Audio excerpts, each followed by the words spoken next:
Bueno, consideramos ahora el caso de las pérdidas en los circuitos magnéticos en alterna. Bueno, acá les coloqué una imagen, digamos, para que se vean varias cosas. Ahí tiene un bobinado que me está produciendo una fuerza magnetomotriz, al igual que este. Esto es una soldadura eléctrica. Acá podemos ver el núcleo laminado, si observan con detalle, está formado por todas chapas, no es macizo. Y bueno, acá se va a establecer el flujo, por acá y por acá. Está un circuito magnético con dos ramas en paralelo y una doble fuerza magnetomotriz. Después vamos a ver esto. Fíjense que acá hay un ventilador. Lo que está haciendo es disipar el calor que se produce acá por la corriente que pasa por el bobinado, por la resistencia del bobinado, y tenemos acá el calor producido por las pérdidas en el hierro. Entonces vamos a considerar un par de casos. El primero es que el núcleo sin pérdidas y mu igual constante. Es decir, la permeabilidad magnética del material es constante y no tengo pérdidas en el hierro. Entonces, en ese caso, tenemos un circuito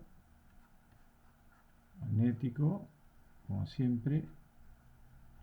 Voy a llamar a la corriente y de excitación, función del tiempo, y bueno, sabemos que flujo es igual a fuerza magnetomotriz sobre reluctancia. Y esto en este caso particular, si tengo n vueltas, es n por i de excitación, en función del tiempo, por tanto este flujo va a ser en función del tiempo. Y acá abajo la reluctancia, recordemos que es la longitud, circuito magnético, la sección,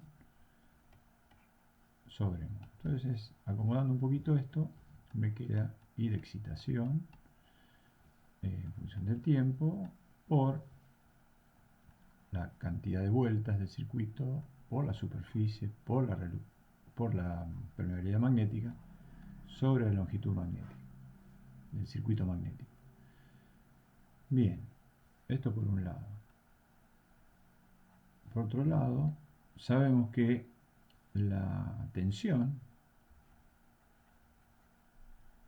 V de T también tiene que ser igual a n por la derivada del flujo con respecto al tiempo.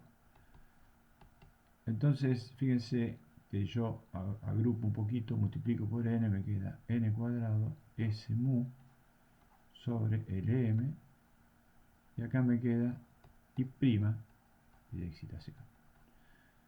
Si observamos esto y esto se parece a esto, no se parece, es igual. Por lo tanto, este es un valor de inductancia. Esta es la inductancia del bobinado que tengo ahí en el núcleo. Y otra cosa que observamos es que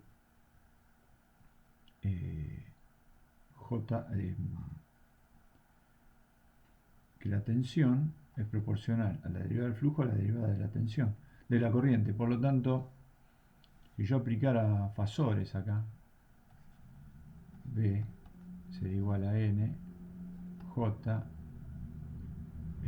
omega phi, y acá sería J, L, omega I. Por lo tanto, si observamos, tanto I como phi están en fase y están desplazadas 90 grados. Por lo tanto, si yo miro acá,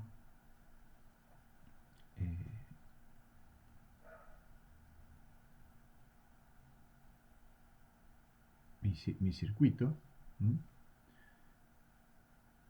y lo armo con fasores. Esto es phi. Lo que veo es que la corriente de excitación, por un lado, está en fase con el flujo, ¿no? Formando un ángulo de 90 grados. Entonces, la primera conclusión es que toda la potencia que tomo de la línea o de la fuente que está alimentando es potencia reactiva, necesaria para magnetizar el núcleo.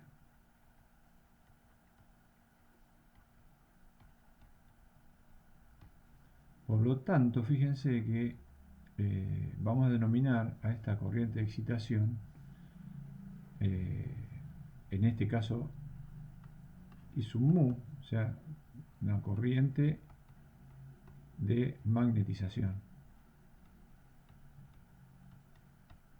¿Sí? O sea que mi circuito equivalente termina siendo un inductor, por el cual circula I de excitación, que coincide con lo que denominamos corriente de magnetización. En el caso que tenga pérdidas,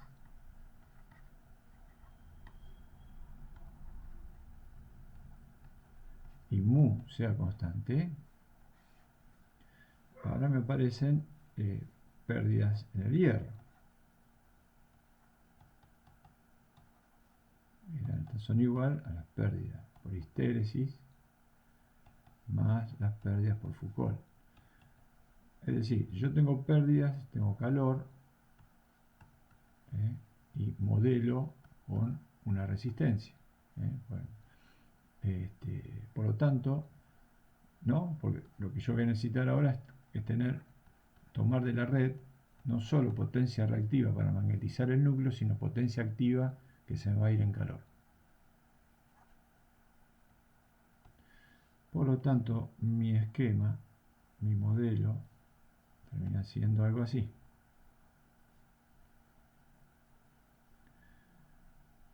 Una reactancia de magnetización, que la voy a llamar, perdón, todo lo que es magnetización, vamos a usar la letra mu en la materia. Entonces, x mu, ¿sí? Y una R que me representa las pérdidas en el hierro, ¿sí? O sea, la resistencia que representa las pérdidas que tengo en el hierro, que va a ser la encargada de tomar potencia activa, y el inductor L, que me va a dar la reactancia de magnetización, que va a tomar potencia reactiva. O sea, este toma P y este toma Q. Por lo tanto, si yo acá tengo B,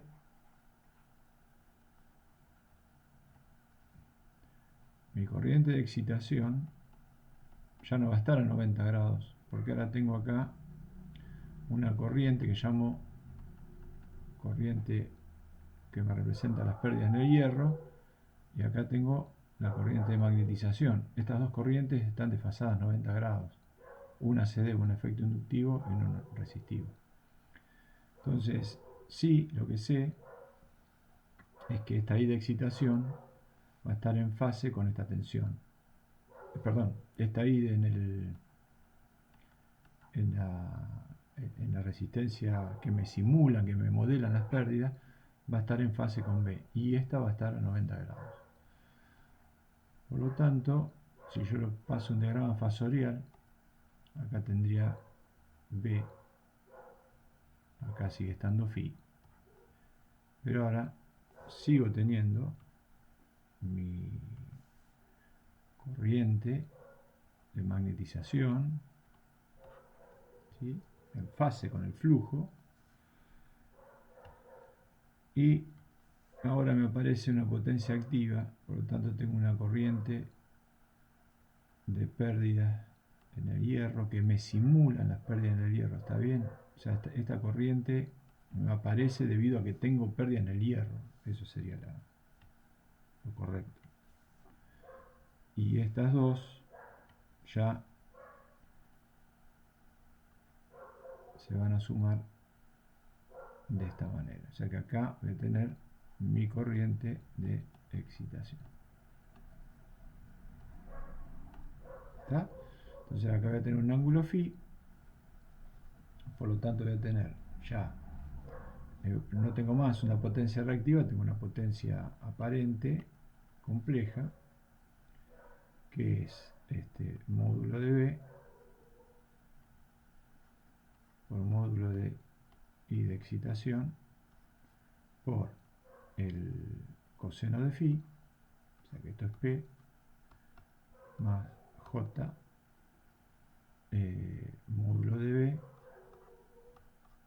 módulo de I por seno de phi.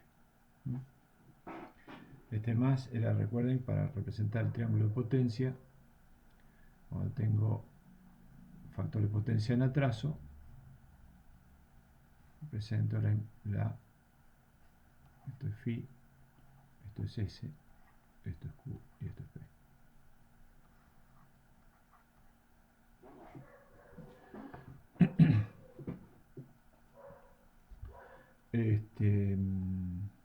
Bien, o sea que ahora ya vemos que la corriente de excitación ya no está más en fase con el flujo, y tengo una división, tengo una corriente de magnetización y una corriente debido a las pérdidas en el hierro.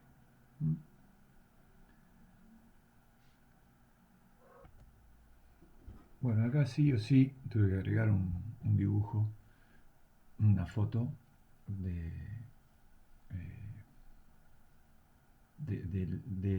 cómo se comportaría un núcleo ya a través del lazo de histéresis y sin pérdida. Fíjense que ya no puedo considerar que mu es constante. ¿Sí? Acá tengo la diferencia con lo que estudiamos primero. A observar, acá tengo la tensión aplicada, ¿sí?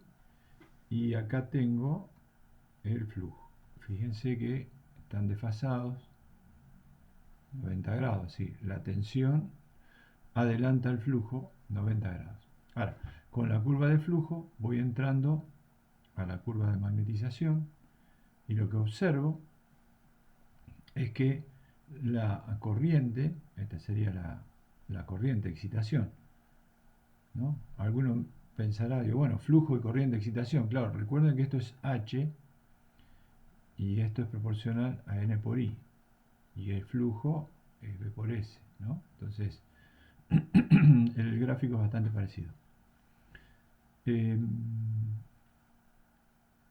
Si entro con esta punto a punto, con el flujo, lo que voy obteniendo acá es la corriente de excitación. Y fíjense que aparece deformada. Ya no la puedo considerar más senoidal. Entonces la consecuencia de no considerar mu constante es que me aparecen armónicos. O sea que fundamentalmente me va a aparecer un tercer armónico en la corriente de excitación.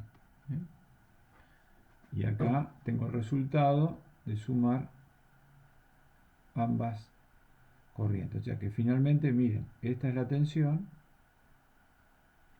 y esta es la corriente real de excitación. Pero cuidado, no es exactamente la corriente real. La corriente real tendría esta otra forma de acá, porque acá sí estoy considerando que el lazo de histéresis, ahora como tengo corrientes de Foucault y tengo corrientes debido o sea, corriente de Foucault y tengo pérdidas por histéresis, estas dos me iban a formar, ¿se acuerdan? La corriente por el hierro. Por lo tanto, ahora el lazo se va a ensanchar más que antes y en la práctica lo que tienen que saber ustedes es que la deformación es aún mayor. Fíjense, acá miren la forma que tiene la corriente. Esto es lo que pasa actualmente en todas las líneas domésticas e industriales. Al tener tantas cargas que son alineales como variadores de tensión, fuente switching y demás, la tensión es senoidal, pero la corriente no. Esto se puede estudiar, si quieren, en el libro de Spinadel, al que le guste. Hay todo un capítulo dedicado a lo que se llama poliarmónicos, que, bueno, por supuesto en ingeniería eléctrica y electrónica es obligatorio estudiar esto. Pero las conclusiones importantes para ustedes son que si tengo pérdidas y mu no es constante, finalmente voy a tener en la que la corriente de excitación dejó de ser bonita y senoidal para hacer algo más de este estilo. ¿Sí? Algo así. Acá les dejo un problema típico donde me dan, por supuesto, acá tengo la relación entre B y H,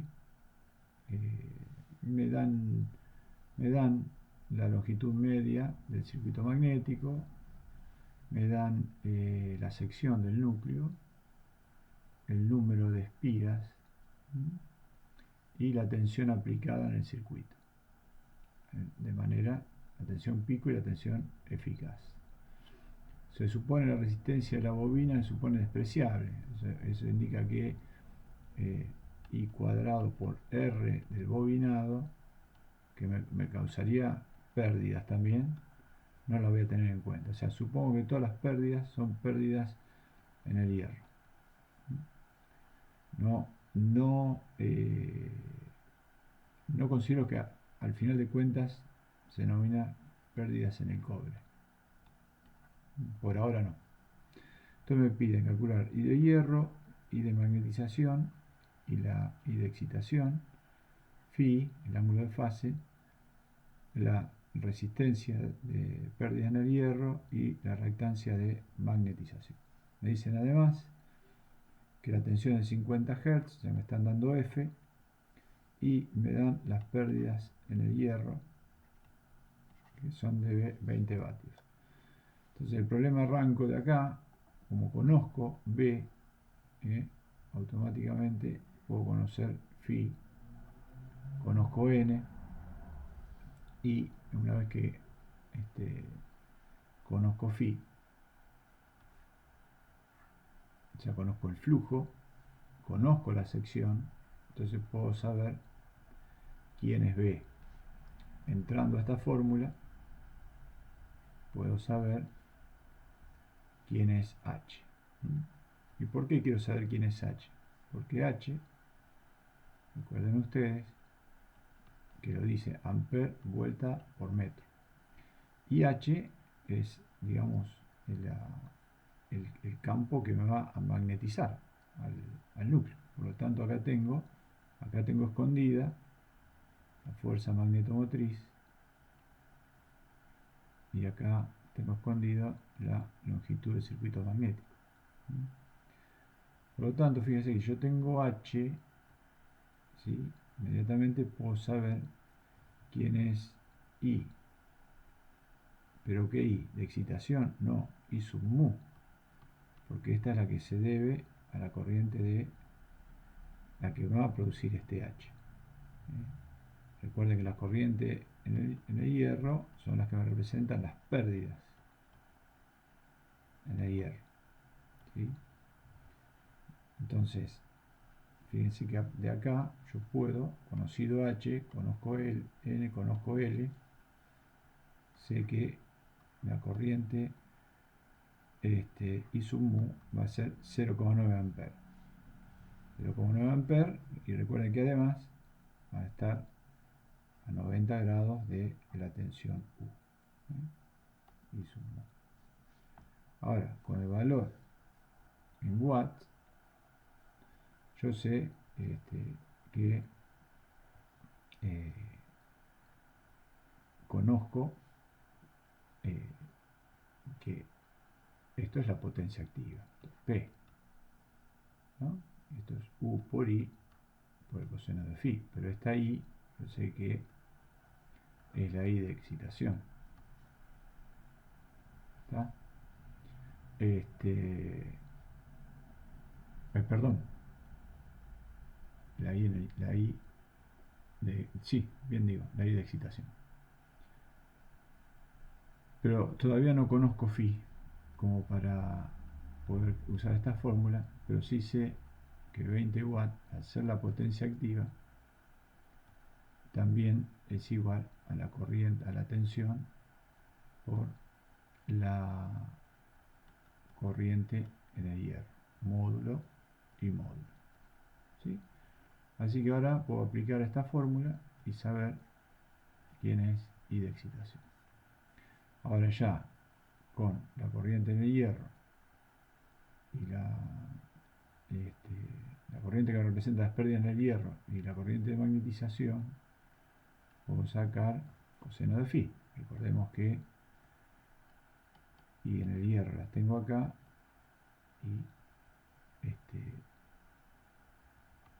y acá hay un error, fíjense en el problema, acá hay un error, esto es I de excitación, cuidado, está mal esto, ¿no? Porque estas dos me van a dar la I de excitación y el coseno de phi, I de excitación por coseno de phi me da la I en el hierro. ¿Está? Cuidado. Entonces, bueno, acá puedo sacar phi, coseno de phi, por ende puedo sacar lo que me estaban pidiendo.